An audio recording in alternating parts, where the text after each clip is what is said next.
अध्यापक साथियों ਅਤੇ प्यारे विद्यार्थियों, ਅੱਜ जो टॉपिक लैके मैं तुहाडे सामने हाज़र हाँ, ये साडी 11वीं जमात का टॉपिक है राज ਅਤੇ इस दे तत्त, यानी स्टेट एंड इट्स एलीमेंट्स। तो ये विच असी राज के अर्थां नूं समझदे होए गल करांगे कि राज जिहड़ा शब्द है वो राजनीति शास्त्र के अध्यापकों लई ਅਤੇ विद्यार्थियों लई कोई नवा शब्द नहीं है। असी अपने पहले चैप्टर दे विच ही पढ़िया है कि राजनीति शास्त्र के अध्ययन विच राज एक सेंट्रल पॉइंट है, केंद्र बिंदु है। परंपरावादी विद्वान मानते हैं कि राज तो बिना असी राजनीति शास्त्र नूं नहीं पढ़ सकते। डॉक्टर गार्नर की परिभाषा तुहानूं याद होएगी कि डॉक्टर गार्नर ने कहा सी कि राजनीति शास्त्र का अध्ययन राज नाल आरंभ हुंदा है अते राज नाल ही खत्म हुंदा है। राज कोल दबाव पाउण वाली अंतिम शक्ति हुंदी है, जिस करके हर व्यक्ति राज दे हुक्मां दी पालना करता है। राज दा मैंबर होने दे नाते ही असी नागरिक कहाउने आ अते नागरिक होने दे नाते ही सानू कई तरह के अधिकार अते सहूलतां राज द्वारा दित्तियां जांदियां हन। राज कानून व्यवस्था बनाई रखण लई सिर्फ कार्य नहीं करता, सगों ये जन कल्याण की संस्था बन के व्यक्ति के विकास लई, उसके जीवन नूं सौखा बनाउण लई कई तरह दीआं सहूलतां जिहड़ियां हन वो व्यक्ति नूं प्रदान करता रहिंदा है, जिहदे नाल जिथे व्यक्ति का विकास तो हुंदा ही हुंदा है, उसका जीवन होर आनंदमई हो जाता है। अरस्तू की परिभाषा तुहाडी स्क्रीन ते देख रहे हो। राज का जन्म मनुख दे जीवन दीआं सधारण लोड़ां दी पूर्ति लई हुंदा है, परंतु चंगा जीवन बनाई रखण लई इस दी लोड़ हमेशा बनी रहिंदी है। तो राज जिहड़ा है इहदे बिना असी राजनीति शास्त्र की पढ़ाई जिहड़ी है वो पूरी नहीं कर सकते, क्योंकि राज साडी जीवन का जां साडी पोलीटिकल साइंस की पढ़ाई का सेंट्रल पॉइंट है। तो राज की अज असी उत्पत्ति बारे गल करांगे, इहदे अर्थां नूं समझण की कोशिश करांगे। तो राज शब्द की उत्पत्ति जिहड़ी है वो बच्चे तुसीं पहली अपने चैप्टर दे विच भी पढ़ चुके हाँ कि पुराने समय दे विच यूनान दे विच राज नूं पॉलिस जां सिविटास दे नावां नाल जाणिया जांदा सी, जिस दा अर्थ है नगर राज यानी सिटी स्टेट। पर अज दे समय विच क्योंकि सिटी स्टेट तो हुण है नहीं, तो हुण की ने राष्ट्र राज। तो राज दे जिहड़ा शब्द है अंग्रेजी दे विच जिन्हों असी स्टेट कहने हाँ, ये वर्ड जिहड़ा है ये स्टेटस तो बनया है, लातीनी भाषा दे शब्द स्टेटस तो बनया है, जिस दा अर्थ है किसी व्यक्ति संघ जां समुदाय का समाजिक पद्धर। अगर तुसी अपने प्रश्न उत्तरां च देखोगे तो ये शब्द जिहड़ा है ये तुहानूं ये प्रश्न जिहड़ा 1 नंबर के प्रश्नों दे विच इंपॉर्टेंट है। तो राज दे शब्दी अर्थां दे हिसाब नाल देखिए तो राज एक अजिहा संगठन है जिसका दर्जा बाकी संगठनां नालों उच्चा हुंदा है, जिसका स्टेटस है जिहड़ा वो दूजे संगठनां नालों उच्चा हुंदा है, इस करके इसनूं असीं राज कहने हाँ। पर राज शब्द लई बेटे पहला मैं दस चुकी हाँ, राज शब्द जिहड़ा है उसनूं पॉलिस कहा जांदा सी। इहदा पहली बार जिहड़ा प्रयोग है वो 1523 दे विच इटली दे एक विद्वान सी निकोलस मैकियावेली। की नाम है? निकोलस मैकियावेली, जिन्हां ने एक किताब लिखी सी द प्रिंस, जिहदे विच उन्हां ने पहली बार इस शब्द का जिथे प्रयोग किया उत्थे अर्थ नूं भी सानूं समझाया। इत्थे उन्होंने कहा कि all the powers which had and have authority over man are states, यानी वो सारियां शक्तियां जिन्हां दा लोकां दे उपर अधिकार है वो राज हुंदे ने।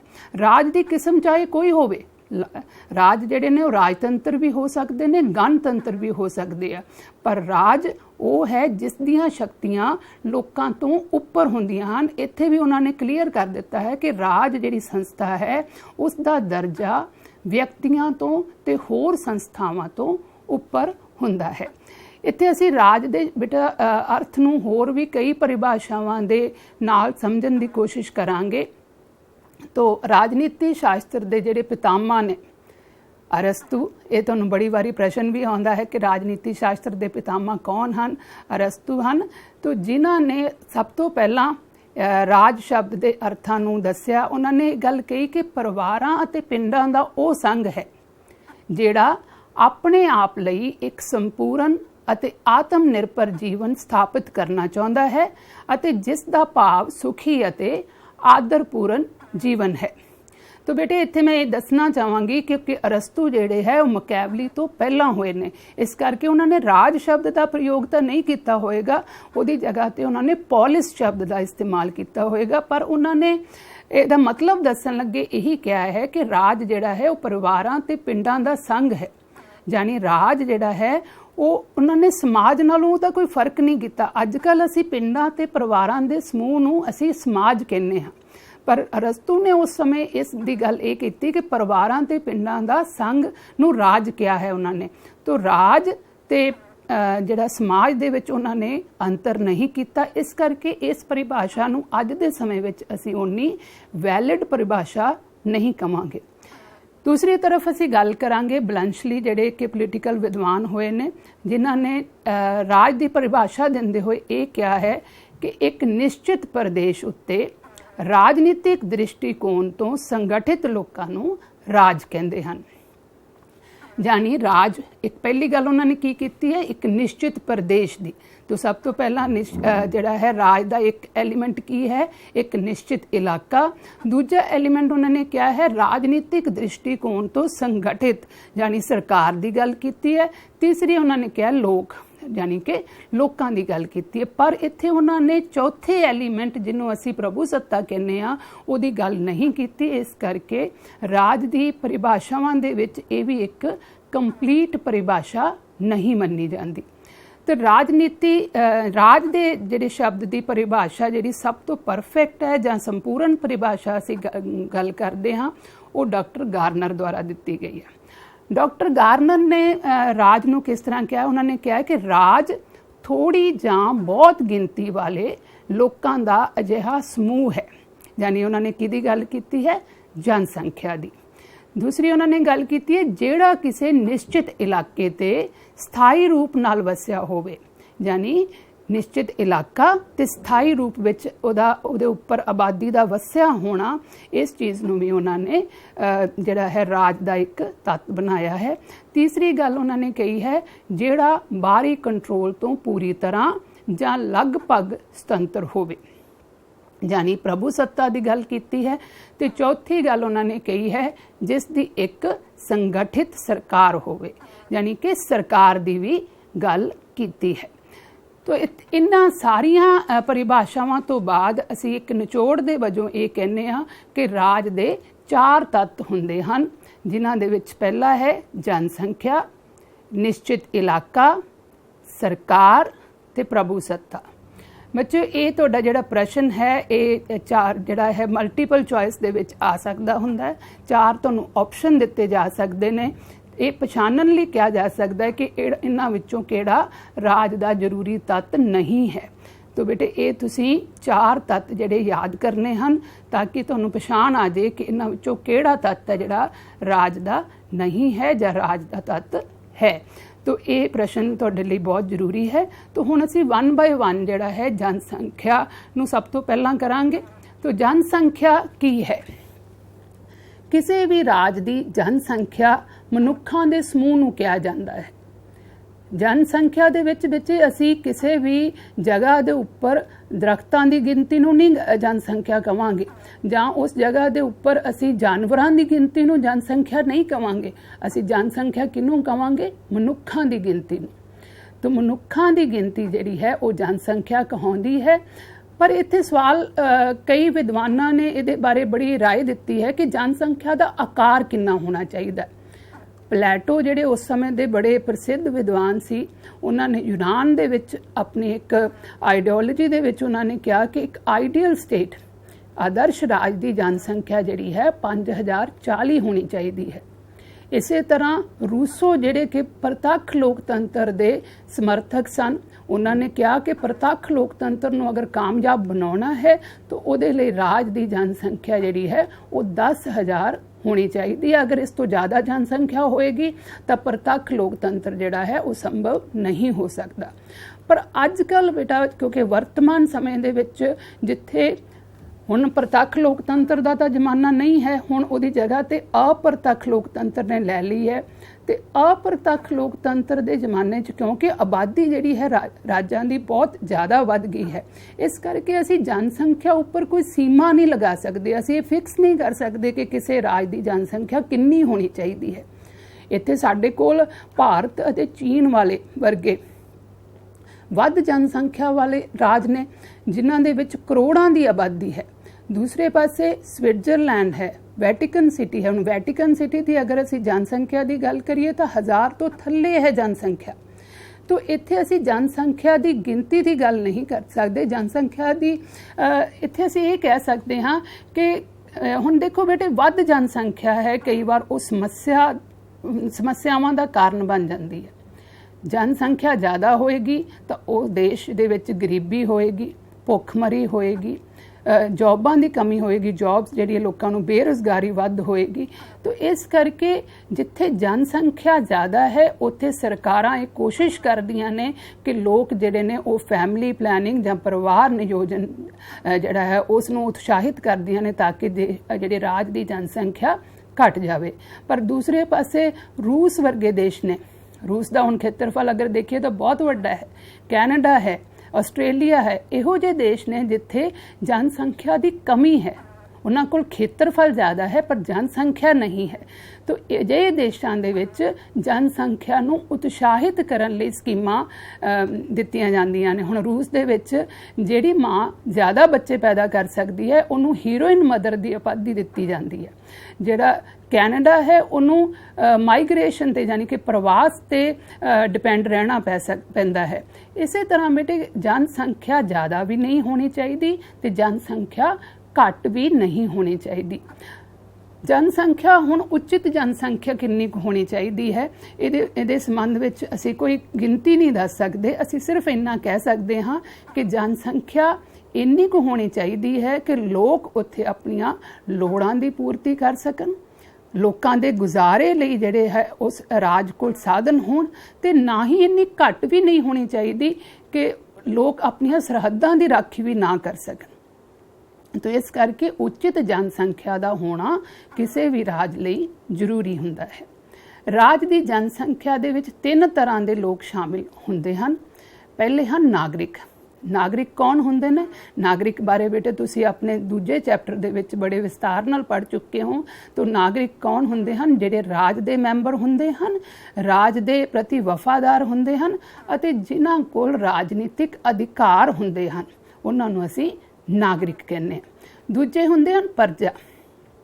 प्रजा भी देशवासी हुंदे ने जिन्हां दे विच असीं बच्चिआं नूं शामिल कर लैंदे आ, असीं अपराधियां नूं भी इहदे च शामिल कर लैंदे आ, असीं कोई मैंटली कोई प्रॉब्लम वाला है उन्होंने भी असीं इहदे विच शामिल कर लैंदे आ। पर इन्हां देशवासियां कोल जिहड़ा है प्रजा कोल राजनीतिक अधिकार अजे नहीं हुंदे। तो तीसरी कैटेगरी है विदेशी। विदेशी वो लोग होंदे हन जिहड़े किसी होर राज दे विच कोई सैर सपाटे लई गए हन, कोई विद्या लई गए हन, कोई नौकरी लई गए हन। तो इन्हां लोकां नूं असीं विदेशी कहने हाँ। ते विदेशियां कोल भी राजनीतिक अधिकार नहीं हुंदे। इहदे बारे असीं डिटेल च पहलां नागरिक अते विदेशी दे विच फर्क जिहड़ा है वो पता कर चुके हैं। हुण असीं गल करांगे अगला जिहड़ा इहदा महत्वपूर्ण तत्त है वो है निश्चित इलाका यानी कि फिक्सड टैरिटरी। तो हुण जनसंख्या जिहड़ा एलीमेंट है, हुण जनसंख्या बेटा ये तो हो नहीं सकता कि जनसंख्या जिहड़ी है वो किते रहे ना, हवा च तो आपां गल नहीं कर सकते। तो जनसंख्या दा किसी जगह ते रहना बहुत जरूरी है। असी जगह जगह ते घूमण वाले जिहड़े कबीले ने जां खाना बदोश लोग ने उन्हां दा किते भी राज नहीं हुंदा, उन्होंने अज तक राज कायम ही नहीं कीता हुंदा। इस करके असी कहने आ कि मनुक्खां दा समूह जदों तक स्थाई तौर ते, इत्थे ये गल बड़ी विशेष रूप दे विच करनी है कि स्थाई तौर ते अते निश्चित इलाके ते वस नहीं जांदा, उन्नी देर राज होंद विच नहीं आ सकदा। तो इत्थे असीं उदाहरण के तौर पर भी गल करांगे कि यहूदी लोग जिहड़े 1948 तो पहलां दुनिया के अलग अलग देशां दे विच अलग अलग राज्यां दे विच रहिंदे सन, 1948 ਦੇ ਵਿੱਚ ਜਦੋਂ ਪੱਛਮੀ ਏਸ਼ੀਆ ਦੇ ਵਿੱਚ ਆ ਕੇ ਵਸੇ ਤਾਂ ਉਸ ਤੋਂ ਬਾਅਦ ਉਹਨਾਂ ਨੇ ਇਜ਼ਰਾਈਲ ਦੇਸ਼ ਦੀ ਸਥਾਪਨਾ ਕੀਤੀ, ਇਜ਼ਰਾਈਲ ਰਾਜ ਦੀ ਸਥਾਪਨਾ ਕੀਤੀ। ਤਾਂ ਇਸ ਤਰ੍ਹਾਂ ਅਸੀਂ ਕਹਿੰਦੇ ਹਾਂ ਕਿ ਰਾਜ ਉਦੋਂ ਹੀ ਹੋਂਦ ਵਿੱਚ ਆਉਂਦਾ ਹੈ ਜਦੋਂ ਮਨੁੱਖਾਂ ਦਾ ਸਮੂਹ ਸਥਾਈ ਤੌਰ ਤੇ ਇੱਕ ਨਿਸ਼ਚਿਤ ਇਲਾਕੇ ਤੇ ਵਸ ਜਾਂਦਾ ਹੈ। ਤੋ ਇਲਾਕੇ ਦੇ ਵਿੱਚ ਕੀ ਸ਼ਾਮਿਲ ਹੈ, ਭੂ ਭਾਗ ਦੇ ਵਿੱਚ ਕੀ ਸ਼ਾਮਿਲ ਹੈ, ਇਹ ਬੜਾ ਇੰਟਰਸਟਿੰਗ ਹੈ। ਤੋ ਇੱਥੇ ਅਸੀਂ ਗੱਲ ਕਰਾਂਗੇ ਕਿ ਮਤਲਬ ਕੀ ਹੈ ਭੂ ਭਾਗ ਦਾ। ਭੂ ਭਾਗ ਦੇ ਵਿੱਚ ਇਹ ਨਹੀਂ ਹੈ ਕਿ ਸਿਰਫ ਇੱਕ ਖੁਸ਼ਕ ਜ਼ਮੀਨ ਹੋਵੇ, ਬਸ ਉਹਨੂੰ ਹੀ ਅਸੀਂ ਟੈਰੀਟਰੀ ਕਵਾਂਗੇ। ਟੈਰੀਟਰੀ ਜਾਂ ਭੂ ਭਾਗ ਦੇ ਵਿੱਚ ਜਿੱਥੇ ਜ਼ਮੀਨ ਸ਼ਾਮਿਲ ਹੈ ਉੱਥੇ ਜ਼ਮੀਨ ਤੋਂ ਉੱਪਰਲਾ ਅਸਮਾਨ ਵੀ ਉਸੇ ਹੀ ਰਾਜ ਦਾ ਮਲਕੀਅਤ ਹੁੰਦਾ ਹੈ। ਉੱਥੋਂ ਦੀ ਹਵਾ, ਉੱਥੋਂ ਦਾ ਜਿਹੜਾ ਹੈ ਖਣਿਜ ਪਦਾਰਥ ਜੋ ਧਰਤੀ ਦੇ ਅੰਦਰ ਪਾਏ ਜਾਂਦੇ ਹਨ, ਉਹਨਾਂ ਤੇ ਵੀ ਉਸੇ ਰਾਜ ਦੀ ਮਲਕੀਅਤ ਹੈ ਜਿਸ ਰਾਜ ਦੇ ਥੱਲੇ ਉਹ ਹੈ। ਇਸ ਤੋਂ ਇਲਾਵਾ ਜੰਗਲ, ਪਹਾੜ, ਨਦੀਆਂ, ਦਰਿਆ, ਝੀਲਾਂ, ਕਈ ਤਰ੍ਹਾਂ ਦੇ ਇਹੋ ਜਿਹੇ ਸਾਰੀਆਂ ਚੀਜ਼ਾਂ ਜਿਹੜੀਆਂ ਨੇ ਭੂ ਭਾਗ ਦਾ ਹਿੱਸਾ ਬਣਦੇ ਨੇ। ਤੇ ਇਹਦੇ ਨਾਲ ਹੀ ਇਸ ਤੋਂ ਇਲਾਵਾ ਸਮੁੰਦਰ ਦਾ ਇਲਾਕਾ ਜੋ ਕਿਸੇ ਵੀ ਰਾਜ ਦੇ ਨਾਲ ਲੱਗਦਾ ਹੈ, 12 ਮੀਲ ਤੱਕ ਦਾ ਏਰੀਆ ਜਾਂ ਖੇਤਰਫਲ ਉਸ ਰਾਜ ਦੀ ਭੂਮੀ ਮੰਨਿਆ ਜਾਂਦਾ ਹੈ। ਇਸ ਤੋਂ ਇਲਾਵਾ ਅਸੀਂ ਅੱਗੇ ਗੱਲ ਕਰਾਂਗੇ, ਬੜੇ ਹੀ ਦਿਲਚਸਪ ਗੱਲ ਹੈ ਕਿ ਐਮਬੈਸੀ, ਬੱਚੇ ਤੁਸੀਂ ਐਮਬੈਸੀ ਦਾ ਨਾਮ ਬੜੀ ਵਾਰੀ ਸੁਣਿਆ ਹੋਏਗਾ। ਵੀਜ਼ਾ ਵਗੈਰਾ ਜਿੱਥੇ ਲੱਗਦਾ ਹੈ ਉਹਨੂੰ ਅਸੀਂ ਐਮਬੈਸੀ ਕਹਿੰਦੇ ਹਾਂ। ਤੋ ਐਮਬੈਸੀ ਜਿਹੜੀ ਹੈ ਉਹ ਦੂਸਰੇ ਦੇਸ਼ਾਂ ਦੇ ਵਿੱਚ ਬਣਾਈ ਜਾਂਦੀ ਹੈ। ਇਹ ਪਿਕਚਰ ਦੇ ਵਿੱਚ ਤੁਸੀਂ ਹੁਣ ਦੇਖ ਰਹੇ ਹੋ ਸਾਹਮਣੇ ਸਲਾਈਡ ਦੇ ਵਿੱਚ, ਇਹ ਭਾਰਤੀ ਦੂਤ ਘਰ ਹੈ, ਐਮਬੈਸੀ ਹੈ ਚੀਨ ਦੇ ਵਿੱਚ, ਬੀਜਿੰਗ ਦੇ ਵਿੱਚ ਸਥਿਤ ਹੈ। ਤੋ ਜਿੰਨਾ ਏਰੀਆ ਜਾਂ ਜਿੰਨੇ ਖੇਤਰਫਲ ਤੇ ਇਹ ਐਮਬੈਸੀ ਬਣੀ ਹੋਈ ਹੈ, ਇਹ ਖੇਤਰਫਲ ਵੀ ਭਾਰਤ ਦਾ ਹੀ ਮੰਨਿਆ ਜਾਂਦਾ ਹੈ। ਤੋ ਇਸੇ ਤਰ੍ਹਾਂ ਬੇਟੇ ਜਿੰਨੇ ਦੇਸ਼ਾਂ ਦੇ ਵਿੱਚ ਭਾਰਤ ਦੀਆਂ ਐਮਬੈਸੀਜ਼ ਨੇ ਅਤੇ ਜਿੰਨੀਆਂ ਐਮਬੈਸੀਜ਼ ਦੂਜੇ ਦੇਸ਼ਾਂ ਦੀਆਂ ਸਾਡੇ ਦੇਸ਼ ਵਿੱਚ ਹਨ, ਉਹ ਉਸੇ ਹੀ ਦੇਸ਼ ਦੀਆਂ ਮੰਨੀਆਂ ਜਾਂਦੀਆਂ। ਉਹ ਖੇਤਰਫਲ ਜਾਂ ਉਹ ਭੂ ਭਾਗ ਉਸੇ ਹੀ ਦੇਸ਼ ਦਾ ਮੰਨਿਆ ਜਾਂਦਾ ਹੈ ਜਿਸ ਦੇਸ਼ ਦੀ ਉਹ ਐਮਬੈਸੀ ਜਾਂ ਦੂਤ ਘਰ ਹੁੰਦਾ ਹੈ। ਇਸੇ ਤਰ੍ਹਾਂ ਸਮੁੰਦਰੀ ਜਹਾਜ਼ ਦੁਨੀਆ 'ਚ ਕਿਤੇ ਵੀ ਖੜਿਆ ਹੋਵੇ, ਕਿਤੇ ਵੀ ਖੜਾ ਹੋਵੇ, ਉਹ ਜਿਸ ਦੇਸ਼ ਦਾ ਝੰਡਾ ਉਹਦੇ ਉੱਪਰ ਲੱਗਾ ਹੈ, ਉਹ ਸਮੁੰਦਰੀ ਜਹਾਜ਼ ਦਾ ਏਰੀਆ ਅਤੇ ਉਹ ਜਗ੍ਹਾ ਦਾ ਏਰੀਆ ਜਿੱਥੇ ਸਮੁੰਦਰੀ ਜਹਾਜ਼ ਖੜਾ ਹੈ, ਉਹ ਏਰੀਆ ਉਸ ਦੇਸ਼ ਦੀ ਮਲਕੀਅਤ ਜਾਂ ਉਸ ਦੇਸ਼ ਦਾ ਭੂ ਭਾਗ ਮੰਨਿਆ ਜਾਂਦਾ ਹੈ ਜਿਸ ਦਾ ਝੰਡਾ ਸਮੁੰਦਰੀ ਜਹਾਜ਼ ਦੇ ਉੱਪਰ ਲੱਗਾ ਹੁੰਦਾ ਹੈ। ਤੋ ਨੈਕਸਟ ਅਸੀਂ ਗੱਲ ਕਰਾਂਗੇ ਕਿ ਭੂ ਖੇਤਰ ਦਾ ਆਕਾਰ ਕਿੰਨਾ ਕੁ ਹੋਣਾ ਚਾਹੀਦਾ ਹੈ। ਕਿ ਜਿਹੜਾ ਹੈ ਰਾਜ ਬਹੁਤ ਵੱਡਾ ਹੋਣਾ ਚਾਹੀਦਾ ਹੈ ਜਾਂ ਰਾਜ ਛੋਟਾ ਹੋਣਾ ਚਾਹੀਦਾ ਹੈ। ਇਹਦੇ ਵਿੱਚ ਅਸੀਂ ਕੋਈ ਵੀ ਜਿਹੜੀ ਗੱਲ ਹੈ ਉਹ ਸਹੀ ਤਰੀਕੇ ਨਾਲ ਅਸੀਂ ਇਹਨੂੰ ਨਿਸ਼ਚਿਤ ਨਹੀਂ ਕਰ ਸਕਦੇ ਕਿ ਆਕਾਰ ਕਿੰਨਾ ਹੋਣਾ ਚਾਹੀਦਾ ਹੈ। ਹੁਣ ਦੁਨੀਆ ਦੇ ਵਿੱਚ ਕਈ ਰਾਜ ਇਹੋ ਜਿਹੇ ਨੇ ਜਿਹੜੇ ਬਹੁਤ ਵੱਡੇ ਨੇ ਖੇਤਰਫਲ ਦੇ ਹਿਸਾਬ ਨਾਲ। ਰੂਸ ਹੈ, ਕੈਨੇਡਾ ਹੈ, ਮੈਂ ਅੱਗੇ ਗੱਲ ਕਰ ਚੁੱਕੀ ਹਾਂ। ਪਰ ਕਈ ਰਾਜ ਇਹੋ ਜਿਹੇ ਨੇ ਜਿਹੜੇ ਦੁਨੀਆ ਦੇ ਨਕਸ਼ੇ ਤੇ ਸਾਨੂੰ ਦਿਸਦੇ ਵੀ ਨਹੀਂ ਪਰ ਹੈਗੇ ਨੇ। ਤੋ ਇਸ ਕਰਕੇ ਨਿਸ਼ਚਿਤ ਆਕਾਰ ਅਸੀਂ ਕੁਝ ਵੀ ਫਿਕਸ ਨਹੀਂ ਕਰ ਸਕਦੇ। ਬਸ ਇੰਨਾ ਕਹਿ ਸਕਦੇ ਹਾਂ ਕਿ ਰਾਜ ਦਾ ਭੂ ਖੇਤਰ ਤੇ ਜਨਸੰਖਿਆ ਦੋਨਾਂ ਦੇ ਵਿੱਚ ਅਨੁਪਾਤ ਹੋਣਾ ਬਹੁਤ ਜ਼ਿਆਦਾ ਜ਼ਰੂਰੀ ਹੈ। ਰਾਜ ਇੰਨਾ ਕੁ ਸક્ષਮ ਹੋਣਾ ਚਾਹੀਦਾ, ਇੰਨਾ ਕੁ ਕੈਪੇਬਲ ਹੋਣਾ ਚਾਹੀਦਾ ਹੈ ਕਿ ਉਹ ਆਪਣੇ ਉੱਤੇ ਰਹਿੰਦੇ ਲੋਕਾਂ ਦੀ ਪਾਲਣਾ ਕਰ ਸਕੇ, ਉਹਨਾਂ ਨੂੰ ਖਵਾ ਪਿਆ ਸਕੇ, ਉਸ ਰਾਜ ਦੇ ਲੋਕ ਭੁੱਖੇ ਨਾ ਮਰਨ।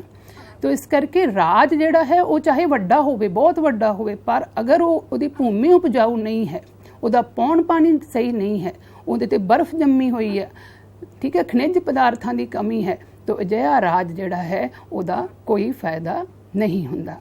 ਤੋ ਬੇਟੇ ਇੱਥੇ ਅਸੀਂ ਬੜੇ ਹੀ ਲੱਕੀ ਮਹਿਸੂਸ ਕਰਦੇ ਹਾਂ, ਅਸੀਂ ਭਾਰਤ ਦੇਸ਼ ਦੇ ਵਿੱਚ ਰਹਿੰਦੇ ਹਾਂ। ਤੋ ਭਾਰਤ ਦੇਸ਼ ਦੁਨੀਆ ਦੇ ਵਿੱਚ ਇੱਕ ਅਜਿਹਾ ਦੇਸ਼ ਹੈ ਜਿਸ ਦੇ ਵਿੱਚ ਸਾਰੀਆਂ ਹੀ ਖੂਬੀਆਂ ਹਨ। ਭਾਰਤ ਦੇ ਵਿੱਚ ਹਰ ਤਰ੍ਹਾਂ ਦਾ ਪੌਣ ਪਾਣੀ ਹੈ, ਹਰ ਤਰ੍ਹਾਂ ਦਾ ਮੌਸਮ ਹੈ, ਭੂਮੀ ਸਾਡੀ ਉਪਜਾਊ ਹੈ, ਖਣਿਜ ਪਦਾਰਥਾਂ ਨਾਲ ਭਰੀ ਹੋਈ ਹੈ, ਸਮੁੰਦਰ ਦਾ ਇਲਾਕਾ ਸਾਡੇ ਨਾਲ ਲੱਗਦਾ ਹੈ, ਸਾਡੇ ਕੋਲ ਬਰਫ਼ ਲੱਦੇ ਪਹਾੜ ਹਨ। ਤੋ ਇਸ ਤਰ੍ਹਾਂ ਸਾਡੀ ਜਿਹੜੀ ਭੂਮੀ ਹੈ ਉਹ ਇੱਕ ਕੰਪਲੀਟ ਜਾਂ ਸੰਪੂਰਨ ਭੂਮੀ ਦੀ ਉਦਾਹਰਨ ਹੈ। ਤੋ ਇਸ ਤਰ੍ਹਾਂ ਦੇ ਜਿਹੜੀ ਭੂਮੀ ਹੈ ਉਹ ਦੁਨੀਆ ਦੇ ਵਿੱਚ ਬਹੁਤ ਘੱਟ ਮਿਲਦੀ ਹੈ। ਅਗਲੀ ਗੱਲ, ਜਿਹੜਾ ਅਗਲਾ ਤੱਤ ਜਿਹਦੇ ਬਾਰੇ ਅਸੀਂ ਗੱਲ ਕਰਾਂਗੇ ਉਹ ਹੈ ਸਰਕਾਰ। ਸਰਕਾਰ ਕੀ ਹੈ? ਸਰਕਾਰ ਲੋਕਾਂ ਦਾ ਸਮੂਹ ਹੈ, ਇੱਕ ਅਜਿਹੀ ਮਸ਼ੀਨਰੀ ਹੈ ਜਿਹੜੀ ਲੋਕਾਂ ਨੂੰ ਪ੍ਰਬੰਧ ਕਰਦੀ ਹੈ, ਲੋਕਾਂ ਨੂੰ ਨਿਯਮਬੱਧ ਕਰਦੀ ਹੈ। ਆਪਣੇ ਜਿਹੜੇ ਲੋਕਾਂ ਲਈ ਕਾਨੂੰਨ ਬਣਾਉਂਦੀ ਹੈ, ਉਹਨਾਂ ਨੂੰ ਕਾਨੂੰਨਾਂ ਨੂੰ ਲੋਕਾਂ ਤੇ ਲਾਗੂ ਕਰਦੀ ਹੈ ਤਾਂ ਕਿ ਸ਼ਾਂਤੀ ਵਿਵਸਥਾ ਬਣੀ ਰਹੇ। ਰਾਜ ਦੇ ਲੋਕਾਂ ਨੂੰ ਬਾਹਰੀ ਹਮਲਿਆਂ ਤੋਂ ਰੱਖਿਆ ਕਰਦੀ ਹੈ। तो इस करके अगर सरकार नहीं होगी, अगर सरकार नहीं है तो सरकार तो बिना लोग किसी निश्चित इलाके ते अगर वसे हुए ने तो वो एक भीड़ होणगे, वो एक राज नहीं होणगे। सरकार की किस्म भावें कोई भी होवे, सरकार राजतंत्र हो सकती है। राजतंत्र यानी जिथे राजे का राज है, कुलीन तंत्र हो सकती है, लोकतंत्र हो सकती है, डिक्टेटरशिप या तानाशाही हो सकती है। इस तो इलावा राज की कोई यूनिटरी फॉर्म, फैडरल फॉर्म, पार्लीमेंटरी या प्रधानगी सरकार हो सकती है, पर सरकार का होना बहुत ज़्यादा जरूरी होंदा है। सरकार दे ਜਿਹੜੇ ਨੇ ਉਹ 3 अंग ਹੁੰਦੇ ਨੇ। ਇਹ बड़े ਤੁਸੀਂ बड़ी बार ਪਹਿਲਾਂ भी पढ़ चुके हैं। विधान पालिका है, दूसरा कार्यपालिका है ते न्यायपालिका। विधान पालिका लोगों की इच्छा के अनुसार कानून बनाउंदी है, लोगों के धन की, राज के धन की राखी करती है, कानूनों नूं लागू करती है।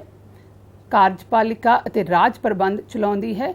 न्यायपालिका कानूनों की व्याख्या करती है अते पैदा होए झगड़ियां का निपटारा करती है। ये सरकार के 3 अंग ने। अगली गल असीं करांगे प्रभु सत्ता की। प्रभु सत्ता की है? प्रभु सत्ता राज की सर्वोच्च शक्ति है, जिहड़ी राज नूं सर्वोच्च अते सर्वशक्तिमान बनाउंदी है। इस शक्ति के प्रयोग नाल राज व्यक्तियां अते संस्थावां कोलों अपने हुक्मां की पालना कराउंदा है ਅਤੇ आप किसी दे भी हुक्म मनन लई पाबंद नहीं हुंदा। हुण देखो बेटे, असीं राज नूं हुक्म नहीं दे सकते, राज दे हुक्मां दी पालना असीं करनी हुंदी है।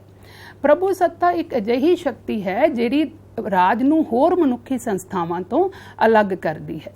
हुण जे उदाहरण के तौर पर असीं गल करिए, 15 अगस्त 1947 तो पहलां भारत कोल निश्चित जनसंख्या भी सी, भारत कोल निश्चित इलाका भी सी, भारत कोल सरकार भी सी, पर भारत कोल किस गल की कमी सी? भारत कोल प्रभु सत्ता नहीं सी। तो भारत राज नहीं कहाउंदा सी, भारत नूं असीं कॉलोनी जां बस्ती कहंदे सां ब्रिटेन दी। इस करके राज बनन लई इन्हां 4 तत्तां दा होना बहुत जरूरी है। प्रभु सत्ता दे 2 पहलू ने, एक है अंदरूनी प्रभु सत्ता यानी इंटरनल सोवरेनिटी, और दूसरा है बाहरी प्रभु सत्ता यानी एक्सटर्नल सोवरेनिटी। अंदरूनी प्रभु सत्ता का भाव है कि राज दे अंदर कोई भी संस्था या कोई भी व्यक्ति राज तो ऊपर नहीं है। राज उन्हां सारियां संस्थावां ते व्यक्तियां तो ऊपर है, उन्हां नूं हुक्म दे सकदा है। ते बाहरी प्रभु सत्ता तो भाव है कि राज किसी होर राज या किसी अंतरराष्ट्रीय संस्था के अधीन नहीं है। राज सुतंत्र हुंदा है, राज अंतरराष्ट्रीय संबंध बनाउण लई सुतंत्र हुंदा है, संधियां करन लई सुतंत्र हुंदा है, किसी तरह का युद्ध या शांति की घोषणा करन दे विच सुतंत्र हुंदा है, वो किसी दे अधीन नहीं हुंदा। तो हुण बेटे, इन्हां सारे तत्तां दे विचों कई बार तुहानूं प्रश्न आ जांदा है कि इन्हां 4 तत्तां दे विचों सब तो महत्वपूर्ण तत्त किहड़ा है? तो बेटा, आप जनसंख्या का पहला ही तत्त है। जनसंख्या तो बिना तो असीं राज की कल्पना भी नहीं कर सकते। तो निश्चित इलाका भी जरूरी है, क्योंकि आबादी अगर इलाके ते रहूगी नहीं तो उन्होंने असीं राज नहीं कह सकते। तीसरा असीं सरकार लोगों को नियमबद्ध करती है, इस करके सरकार का होना भी जरूरी है। तो चौथा जिहड़ा प्रभु सत्ता है, प्रभु सत्ता की अणहोंद होगी तो राज नूं राज नहीं कहांगे। अगे भी मैं गल कर चुकी हाँ कि राज नूं फिर असीं बस्ती कह सकते हाँ, राज नहीं कहांगे। तो राज की होंद लई 4 तत्तां दा होना जरूरी है। कई विद्वान कहते हैं कि प्रभु सत्ता सब तो इंपॉर्टेंट तत्त है, पर प्रभु सत्ता भी बेटा असीं तां ही लागू कर सकते हाँ जां तां ही हुक्म जिहड़ा है राज चला सकता है जे उपर वालियां 3 चीज़ां होणगियां। तां उन्हां दी होंद तो बिना असीं प्रभु सत्ता की गल नहीं कर सकते। इस तो इलावा ये तो सीगे 4 तत्त जिहड़े जरूरी ने, जिन्हां दी तो बिना असीं राज बारे सोच भी नहीं सकते। तो इस तो इलावा राज दे कई जिहड़े है गैर जरूरी तत्त भी हुंदे हन, यानी जिहदे विच पहला है एकता, कि राज विच रहण वाले लोग एक ही इन्हां सारियां दा एक ही राजनीतिक संगठन होना चाहिए है। ਹੁਣ ਤੁਸੀਂ ਦੇਖੋ 1961 ਤੋਂ ਪਹਿਲਾਂ ਗੋਆ ਜਿਹੜਾ ਹੈ ਪੁਰਤਗਾਲ ਦੇ ਅਧੀਨ ਸੀ, ਜਦ ਕਿ ਬਾਕੀ ਸਾਰਾ ਭਾਰਤ ਜਿਹੜਾ ਹੈ ਉਹ ਭਾਰਤ ਸਰਕਾਰ ਦੇ ਅਧੀਨ ਸੀ। ਇਸ ਕਰਕੇ ਜਿਹੜਾ ਹੈ ਭਾਰਤ ਦੇ ਲੋਕਾਂ ਨੂੰ ਇਹ ਗੱਲ ਪਸੰਦ ਨਹੀਂ ਸੀ। ਤਾਂ ਅਸੀਂ ਗੋਆ ਦੇ ਵਿੱਚ ਉਸ ਤੋਂ ਬਾਅਦ ਪੋਲੀਟੀਕਲੀ ਚੇਂਜ ਕੀਤਾ ਗਿਆ। ਪੁਰਤਗਾਲ ਤੋਂ ਅਸੀਂ ਜਿਹੜੀ ਹੈ ਸੱਤਾ ਵਾਪਸ ਲੈ ਕੇ ਉਹ ਭਾਰਤ ਸਰਕਾਰ ਦੇ ਅਧੀਨ ਆਈ। ਤਾਂ ਇਸ ਤਰ੍ਹਾਂ ਰਾਜ ਦੇ ਵਿੱਚ ਏਕਤਾ ਦਾ ਜਿਹੜਾ ਹੈ ਐਲੀਮੈਂਟ ਹੋਣਾ ਜ਼ਰੂਰੀ ਹੈ। ਦੂਸਰੀ ਅਸੀਂ ਗੱਲ ਕਰਾਂਗੇ ਸਰਵ ਵਿਆਪਕਤਾ, ਕਿ ਰਾਜ ਦੇ ਅੰਦਰ ਰਹਿਣ ਵਾਲੇ ਸਾਰੇ ਲੋਕ ਅਤੇ ਸਾਰੀਆਂ ਸੰਸਥਾਵਾਂ ਹੀ, ਐ ਨਹੀਂ ਹੈਗਾ ਕਿ ਕੋਈ ਸੰਸਥਾ ਰਾਜ ਦੇ ਅਧੀਨ ਹੋਈ ਤਾਂ ਕੋਈ ਵਿਅਕਤੀ ਜਿਹੜਾ ਹੈ ਰਾਜ ਤੋਂ ਬਾਹਰ ਹੈ। ਰਾਜ ਦੀ ਸੱਤਾ ਦੇ ਅਧੀਨ ਹੀ ਸਾਰੇ ਆਉਂਦੇ ਨੇ, ਕੋਈ ਇਹਦੇ ਕੰਟਰੋਲ ਤੋਂ ਮੁਕਤ ਨਹੀਂ ਹੋ ਸਕਦਾ। ਫਿਰ ਗੱਲ ਕਰਾਂਗੇ ਨਿਰੰਤਰਤਾ ਦੀ। ਨਿਰੰਤਰਤਾ ਤੋਂ ਭਾਵ ਹੈ ਕਿ ਸਰਕਾਰ ਦੀ ਕਿਸਮ ਚਾਹੇ ਬਦਲਦੀ ਰਹੇ। ਸਰਕਾਰ ਅੱਜ ਰਾਜਤੰਤਰ ਹੈ, ਕੱਲ ਨੂੰ ਜਿਹੜਾ ਹੈ ਲੋਕਤੰਤਰ ਆ ਜਾਏ ਜਾਂ ਲੋਕਤੰਤਰ ਤੋਂ ਬਾਅਦ ਤਾਨਾਸ਼ਾਹੀ ਆ ਜਾਏ, ਸਰਕਾਰ ਦੀ ਕਿਸਮ ਭਾਵੇਂ ਬਦਲਦੀ ਰਹੇ ਪਰ ਰਾਜ ਦੀ ਹੋਂਦ ਜਿਹੜੀ ਹੈ ਇਸ ਪਰਿਵਰਤਨ ਦਾ ਰਾਜ ਦੀ ਹੋਂਦ ਤੇ ਕੋਈ ਅਸਰ ਨਹੀਂ ਪੈਂਦਾ। ਰਾਜ ਸਥਾਈ ਤੌਰ ਤੇ ਬਣਿਆ ਰਹਿੰਦਾ ਹੈ। ਕਈ ਵਾਰ ਯੁੱਧ ਵਗੈਰਾ ਜਾਂ ਸੰਧੀ ਹੁੰਦੀ ਹੈ ਤਾਂ ਕਈ ਰਾਜ ਜਿਹੜੇ ਖਤਮ ਹੋ ਜਾਂਦੇ ਆ, ਰਾਜ ਦਾ ਕੁਝ ਹਿੱਸਾ ਦੂਜੇ ਰਾਜ ਵਿੱਚ ਸ਼ਾਮਿਲ ਕਰ ਦਿੱਤਾ ਜਾਂਦਾ ਹੈ। ਅਜਿਹੀ ਕੰਡੀਸ਼ਨ ਦੇ ਵਿੱਚ ਬਦਲਦਾ ਕੀ ਹੈ? ਪ੍ਰਭੂ ਸੱਤਾ। ਪ੍ਰਭੂ ਸੱਤਾ ਕਿਸੇ ਹੋਰ ਰਾਜ ਦੇ ਅਧੀਨ ਆ ਜਾਂਦੀ ਹੈ, ਪਰ ਜਨਤਾ ਜਿਹੜੀ ਹੈ ਉਹ ਰਾਜ ਦੇ ਵਿੱਚ ਬਣੀ ਰਹਿੰਦੀ ਹੈ। ਇੱਥੇ ਆਪਾਂ ਨਾਗਰਿਕਤਾ ਦੇ ਸੰਬੰਧ ਵਿੱਚ ਵੀ ਪਹਿਲਾਂ ਗੱਲ ਕੀਤੀ ਸੀ ਕਿ ਨਾਗਰਿਕਤਾ ਜਿਹੜੀ ਹੈ ਬਦਲ ਜਾਂਦੀ ਹੈ, ਪਰ ਰਾਜ ਜਿਹੜਾ ਰਾਜ ਜਨਤਾ ਜਿਹੜੀ ਉਹ ਰਾਜ ਦੇ ਵਿੱਚ ਬਣੀ ਰਹਿੰਦੀ ਹੈ, ਚਾਹੇ ਉਹ ਪਹਿਲਾਂ ਕਿਸੇ ਹੋਰ ਰਾਜ ਦੇ ਵਿੱਚ ਸੀ, ਹੁਣ ਉਹ ਕਿਸੇ ਹੋਰ ਰਾਜ ਦੇ ਅਧੀਨ ਹੋ ਜਾਂਦੀ ਹੈ। ਫਿਰ ਗੱਲ ਕਰਾਂਗੇ ਸਮਾਨਤਾ ਦੀ, ਕਿ ਅੰਤਰਰਾਸ਼ਟਰੀ ਕਾਨੂੰਨ ਦੀਆਂ ਨਜ਼ਰਾਂ ਵਿੱਚ ਸਾਰੇ ਰਾਜ ਸਮਾਨ ਹਨ। ਚਾਹੇ ਕੋਈ ਰਾਜ ਅਮੀਰ ਹੈ, ਚਾਹੇ ਕੋਈ ਗਰੀਬ ਹੈ, ਚਾਹੇ ਕੋਈ ਛੋਟਾ ਹੈ, ਵੱਡਾ ਹੈ, ਤਾਂ ਸਾਰੇ ਰਾਜ ਜਿਹੜੇ ਹੈ ਅੰਤਰਰਾਸ਼ਟਰੀ ਕਾਨੂੰਨ ਦੀਆਂ ਨਜ਼ਰਾਂ ਵਿੱਚ ਸਮਾਨ ਮੰਨੇ ਜਾਂਦੇ ਹਨ। ਤੇ ਅਖੀਰ ਤੇ ਅਸੀਂ ਗੱਲ ਕਰਾਂਗੇ ਅੰਤਰਰਾਸ਼ਟਰੀ ਮਾਨਤਾ ਦੀ, ਕਿ ਅੰਤਰਰਾਸ਼ਟਰੀ ਭਾਈਚਾਰੇ ਦੁਆਰਾ ਮਾਨਤਾ ਜਿਹੜੀ ਰਾਜ ਲਈ ਜ਼ਰੂਰੀ ਹੁੰਦੀ ਹੈ। ਅੰਤਰਰਾਸ਼ਟਰੀ ਮਾਨਤਾ ਮਿਲਣ ਤੋਂ ਬਾਅਦ ਹੀ ਜਿਹੜਾ ਹੈ ਰਾਜ ਉਹ ਅੰਤਰਰਾਸ਼ਟਰੀ ਸੰਗਠਨਾਂ ਦਾ ਮੈਂਬਰ ਬਣਦਾ ਹੈ, ਦੂਜੇ ਰਾਜਾਂ ਨਾਲ ਸੰਬੰਧ ਕਾਇਮ ਕਰਦਾ ਹੈ। ਤਾਂ ਅੰਤਰਰਾਸ਼ਟਰੀ ਮਾਨਤਾ ਦਾ ਹੋਣਾ ਵੀ ਜ਼ਰੂਰੀ ਹੈ। ਪਰ ਬੇਟੇ ਇੱਥੇ ਮੈਂ ਇਹ ਗੱਲ ਕਹਾਂ ਕਿ ਇਹ ਜਿਹੜੇ ਸਾਰੇ ਐਲੀਮੈਂਟਸ ਨੇ ਜਿਹੜੇ ਮੈਂ ਗੈਰ ਜ਼ਰੂਰੀ ਦੇ ਵਿੱਚ ਗੱਲ ਕੀਤੀ ਹੈ, ਇਹ ਇੱਕ ਚੰਗੇ ਰਾਜ ਦੇ ਵਿੱਚ ਹੋਣੇ ਜ਼ਰੂਰੀ ਹਨ, ਪਰ ਇਹਨਾਂ ਲਈ ਇਹ ਨਹੀਂ ਹੈ ਕਿ ਇਹਨਾਂ ਤੋਂ ਬਿਨਾਂ ਰਾਜ ਹੋ ਹੀ ਨਹੀਂ ਸਕਦਾ। ਇਹਨਾਂ ਤੋਂ ਬਿਨਾਂ ਵੀ ਰਾਜ ਹੋ ਸਕਦਾ ਹੈ, ਰਾਜ ਬਣ ਸਕਦਾ ਹੈ। ਤਾਂ ਹੁਣ ਜਿਹੜਾ ਇੱਕ ਇੰਪੋਰਟੈਂਟ ਕੁਐਸਚਨ ਤੁਹਾਨੂੰ ਆਉਂਦਾ ਹੈ, ਕਈ ਵਾਰ ਪੇਪਰ ਦੇ ਵਿੱਚ ਪੁੱਛ ਲਿਆ ਜਾਂਦਾ ਹੈ, ਕੋਈ ਰਾਜ ਦਾ ਨਾਮ ਤੁਹਾਨੂੰ ਪੁੱਛ ਲਿਆ ਜਾਂਦਾ ਹੈ ਕਿ ਕੀ ਭਾਰਤ ਇੱਕ ਰਾਜ ਹੈ, ਕੀ ਬੰਗਲਾਦੇਸ਼ ਇੱਕ ਰਾਜ ਹੈ, ਕੀ ਭੂਟਾਨ ਇੱਕ ਰਾਜ ਹੈ, ਕੀ ਅਮਰੀਕਾ ਇੱਕ ਰਾਜ ਹੈ। ਤਾਂ ਇਸ ਤਰ੍ਹਾਂ ਦੇ ਸਵਾਲਾਂ ਦਾ ਜਵਾਬ ਜਿਹੜਾ ਹੈ ਅਸੀਂ ਕਨਫਿਊਜ਼ ਹੋ ਜਾਂਦੇ ਹਾਂ ਕਿ ਰਾਜ ਜਿਹੜਾ ਹੈ ਉਹ ਕੀ ਹੈ। ਤਾਂ ਰਾਜ ਜਿਹੜਾ ਬੇਟਾ ਅੱਗੇ ਆਪਾਂ ਗੱਲ ਕਰ ਚੁੱਕੇ ਹਾਂ ਕਿ ਜਿਹਦੇ 'ਚ 4 ਤੱਤ ਮੌਜੂਦ ਹਨ, ਜਨਸੰਖਿਆ, ਭੂਮੀ, ਸਰਕਾਰ ਅਤੇ ਪ੍ਰਭੂ ਸੱਤਾ, ਉਹ ਰਾਜ ਹੈ। ਤਾਂ ਇਸ ਕਰਕੇ ਭਾਰਤ ਕੋਲੇ 4 ਹੀ ਨੇ, ਬੰਗਲਾਦੇਸ਼ ਕੋਲ ਵੀ 4 ਹੀ ਨੇ, ਭੂਟਾਨ ਕੋਲ ਵੀ ਸਾਰੇ ਹੀ ਐਲੀਮੈਂਟਸ ਹੈਗੇ ਨੇ। ਇਸ ਕਰਕੇ ਅਸੀਂ ਸਾਰਿਆਂ ਨੂੰ ਕਵਾਂਗੇ ਕਿ ਇਹ ਰਾਜ ਹਨ। ਕਈ ਵਾਰ ਬੱਚੇ ਜਿਹੜੇ ਹੈ ਉਹ ਇਸ ਗੱਲ ਤੇ ਵੀ ਉਲਝ ਜਾਂਦੇ ਨੇ ਕਿ ਯੂਨਾਈਟਿਡ ਸਟੇਟਸ ਆਫ ਅਮਰੀਕਾ, ਕਿ ਜਿਹੜੀ ਅਮਰੀਕਾ ਹੈ ਉਹ ਵੱਖ-ਵੱਖ ਰਾਜਾਂ ਦਾ ਸਮੂਹ ਹੈ।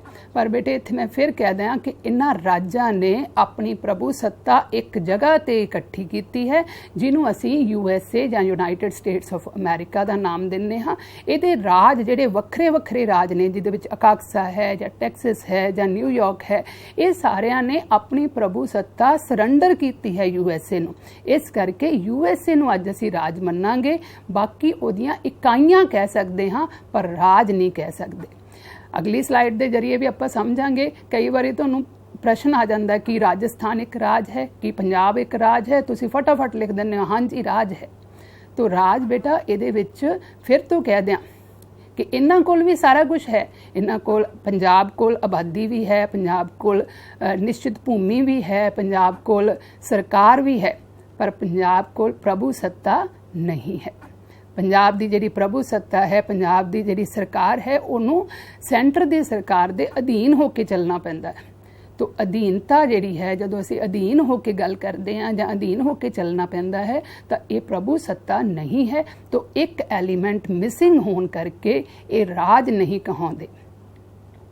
तो सिंपल जी गल समझांगे, कई बार बच्चे भुलेखा खांदे ने। तो राज जिन्होंने असी आम भाषा दे विच राज कहने, तुसीं कहने हो कि भारत दे विच 28 राज हैं, तो राज जिन्होंने असी कहने हाँ, इन्हों पोलिटिकल साइंस या राजनीति शास्त्र दे विच असी प्रांतक इकाई कह सकते हाँ, संघ दियां इकाइयां कह सकते हाँ, पर राज नहीं कह सकते। राज उन्हों ही कहांगे जिस कोल चारे तत्त मौजूद हैं, जिन्हों असी आम भाषा दे विच देश कह दिंदे हाँ। तो मुक्कदी गल यही है कि जिन्होंने असी आम भाषा दे विच देश कहने हाँ, वो राज हैं, ते जिन्होंने असी राज कहने हाँ आम भाषा दे विच, उन्होंने असी पोलिटिकल साइंस या राजनीति शास्त्र दे विच संघ दियां इकाइयां कहांगे जां प्रांतक इकाइयां कहांगे। तो बच्चे इहदे नाल ही मैं इनू कनकलूड करांगी कि अज का विषय जिहड़ा है वो बहुत ही इंटरस्टिंग तरीके नाल तुसीं समझिया होएगा। इहदे जिहड़े सवाल ने वो बड़े छोटे भी इंपॉर्टेंट ने। उस तो बाद वड्डा जिहड़ा प्रश्न है 6 नंबर का राज दे जरूरी तत्त, ये कई बार प्रश्न जिहड़ा पुछया जाता है। 3 नंबर के प्रश्न भी ये पूछे जा सकते हैं। तो ये नाल ही मैं उम्मीद करती हाँ कि सारिਆਂ ਨੂੰ ਤੁਹਾਨੂੰ ये चैप्टर है जिहड़ा समझ आ गया होएगा। धन्यवाद।